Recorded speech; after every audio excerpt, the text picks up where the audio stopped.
నిధి, కపర్ది పక్కపక్కనే నడుస్తున్నారు. వాళ్ల వెనక వాయు ఠీవిగా నెమ్మదిగా అడుగులు వేస్తోంది. వాయు మీద కూర్చుని సుఖంగా ప్రయాణం చేస్తున్నారు అనిల, కుసుమ. అనిల చెయ్యి తన ముందు కూర్చున్న కుసుమ భుజం మీద ఉంది.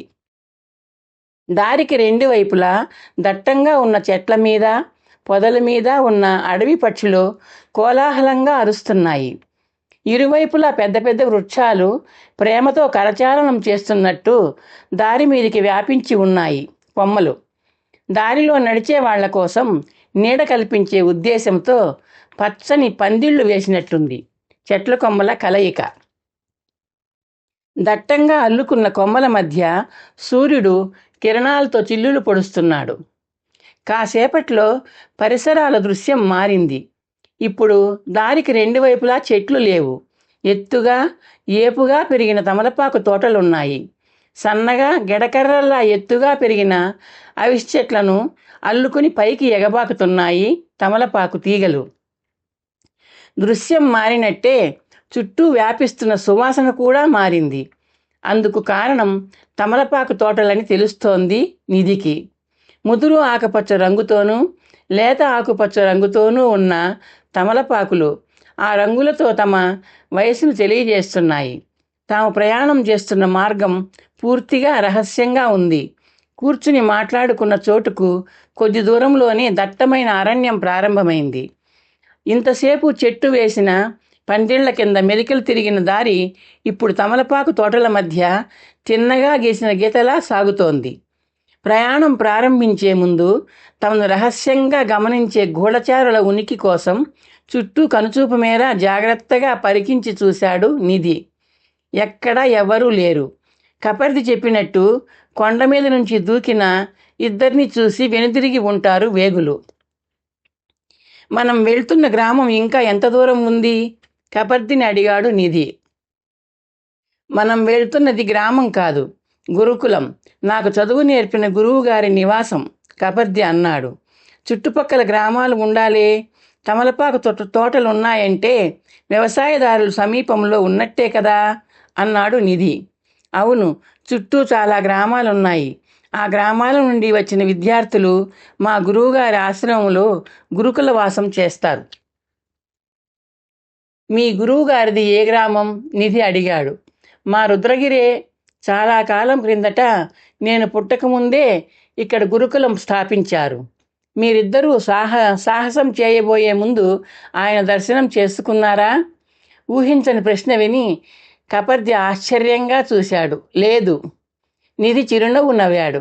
తల్లి, తండ్రి, గురువు, దైవం ఈ నలుగురిని మరిచిపోకూడదు, సుఖంలోనూ కష్టంలోనూ. ఎందుకో తెలుసా? కపర్ది తెలియదన్నట్టు తల ఆడించాడు. సుఖంలో ఉన్నప్పుడు అది తెలుసుకుని సంతోషిస్తారు. కష్టంలో ఉన్నప్పుడు అది కడతేరి ఉపాయం ఉపదేశిస్తారు, మార్గదర్శనం చేస్తారు. జీవితంలో పాటించాల్సిన పాఠం చెప్పావన్నా కపర్ది కృతజ్ఞతాపూర్వకంగా అన్నాడు. మీ గురువుగారి పేరు? నిధి ప్రశ్నించాడు. ధర్మానందుల వారు. ఆయన ముఖం మీద ఎప్పుడూ చిరునవ్వే. ధర్మానందులు నిత్యము ఆనందులే. 80 ఏళ్ల పండుటాకు. దారి తమలపాకు తోటల్ని దాటి ముందుకెళ్ళింది. తమలపాకు తోటలు సృష్టించిన మసక చీకటి మాయమైపోయింది. చక్కటి వెలుతురులో ఇంకా చక్కటి దృశ్యం సాక్షాత్కరించింది. పువ్వులతో కలకలలాడుతున్న తీగలతో రూపొందిన కంచె. మధ్యలో ప్రవేశద్వారం. కంచె లోపల ద్వారానికి రెండు వైపులా ఎత్తుగా పెరిగిన గెల్లల్ని మోస్తున్న అరటి చెట్లు. ఎదురుగా విశాలమైన ఆవరణకు అటువైపు ప్రవేశద్వారానికి ఎదురుగా విశాలమైన పర్ణశాల.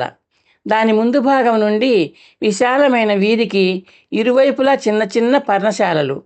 ప్రతి పర్ణశాల యందు పూల మొక్కలు. చిన్న పర్ణశాలలు కుడివైపు 2 వరుసలుగా, ఎడమవైపు 2 వరుసలుగా ఉన్నాయి. పర్ణశాలల సముదాయంతో రూపొందిన గురుకులం. ప్రాంగణం చుట్టూ రకరకాల ఫలవృక్షాలు. మామిడి చెట్లు, అరటి చెట్లు, జామ చెట్లు. జామపళ్లతో విందులు చేసుకుంటూ చిలుకలు ఉత్సాహంగా కూస్తున్నాయి. అటువైపు ఉన్న పెద్ద పర్ణశాల పాఠశాల. దాని దగ్గరగా ఉత్తరాభిముఖంగా ఉన్న చిన్న కుటీరం గురువుగారి నివాసం. ప్రాంగణంలోకి ప్రవేశిస్తూ అన్నాడు కపర్ది. అనిలను కుసుమను గుర్రం మీద నుంచి దింపాడు నిధి. గుర్రాన్ని స్వేచ్ఛగా వదిలేసి యువతులిద్దరితో పాటు కపర్దిని అనుసరించాడు. పర్ణశాల వరుసల మధ్య తిన్నగా ఉన్న వీధి గుండా పాఠశాల వైపు నడవసాగారు నలుగురు. ఎన్నో కంఠాలు శ్రావ్యంగా ఏవో శ్లోకాలు వల్లివేస్తున్నాయి. కొంచెం ముందుకు వెళ్ళేసరికి శ్లోకాలు స్పష్టంగా వినవస్తున్నాయి.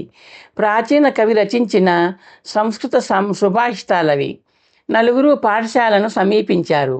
కపర్ది ఆగి నిధివైపు చూశాడు.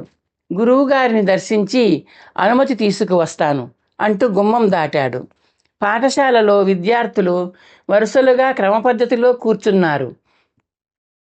క్షణాలు గడుస్తున్నాయి. కపర్తి వినయంతో కొద్దిగా వంగి నడుస్తూ గడప దాటి ఒక పక్కగా నిల్చున్నాడు.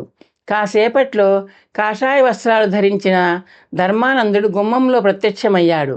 6 అడుగుల ఎత్తు, నున్నగా గీచిన బోడిగుండు, గుండ్రటి ముఖం, చిరునవ్వుని కట్టివేసుకున్న పెదవులు, నిమ్మపండు రంగు శరీర ఛాయ, వెలుతుర్లు చిమ్ముతున్న దీపకళికల్లా మెరుస్తున్న పెద్ద పెద్ద కళ్ళు.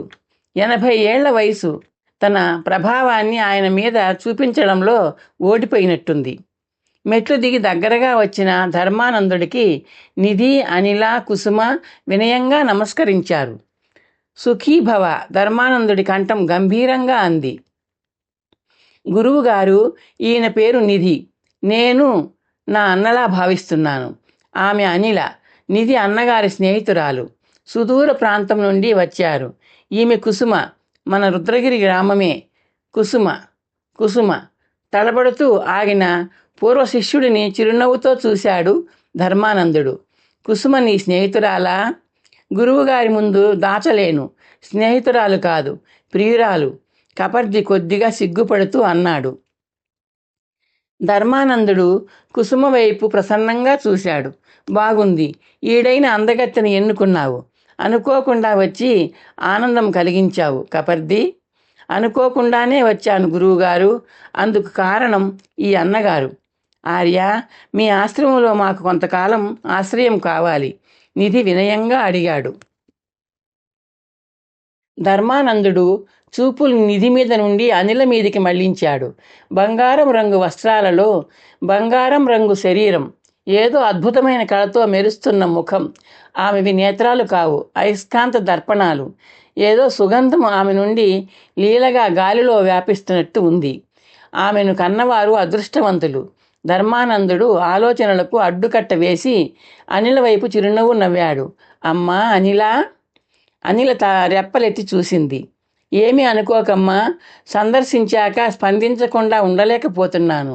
నువ్వు అందాల భరిణవు, నీది అలౌకిక సౌందర్యం.